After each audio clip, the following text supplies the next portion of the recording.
வணக்கம். ஓம் சிவாய நம. இன்னைக்கு ஒரு விஷயம் தெரிஞ்சுக்கிட்டேன்.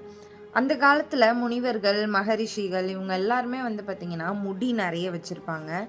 குடுமி போட்டிருப்பாங்க. இங்க நல்ல டைட்டா இந்த இடத்துல குடுமி போட்டிருப்பாங்க. அது எதுக்காகன்னு யோசிச்சிருக்கீங்களா? எதனால அந்த குடுமி போடுறாங்க? பொதுவா பெண்கள் தான் அந்த மாதிரி முடியெல்லாம் நெறைய வச்சிருப்பாங்க. ஆனா, ஆண்கள் ஏன் அந்த காலத்துலன்னு இல்ல, இப்பவுமே ஐயர்கள் எல்லாமே குடுமி போடுறதுக்கு என்ன காரணம் அப்படின்னு யோசிச்சீங்களா? நான் இன்னைக்கு தான் படிச்சு தெரிஞ்சுக்கிட்டேன்.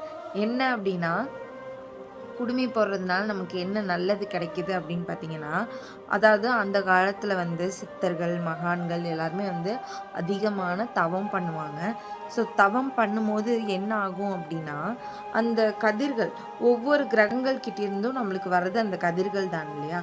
ஸோ அத நம்ம முழுமையா பெறணும் அப்படின்னா என்னன்னா, அந்த கதிர்கள் எல்லாமே நம்ம தலை வழியா தான் நம்மளுக்கு உள்ள இறங்கும். ஓகேவா? அப்போ நார்மலா நீங்க இருக்கும்போது, அந்த கதிர்கள டைரக்ட்டா உள்வாங்க முடியாது.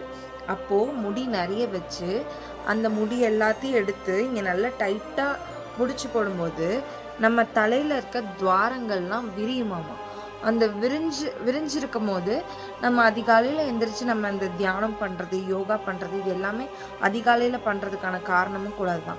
அப்போ அந்த அந்த கதிர்கள் எல்லாமே டைரக்ட்டா நம்ம பாடியில ஃபுல்லாவே இறங்கணும்.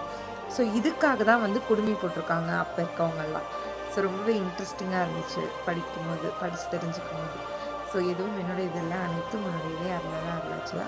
ஓம் சிவாய நமக. நன்றி.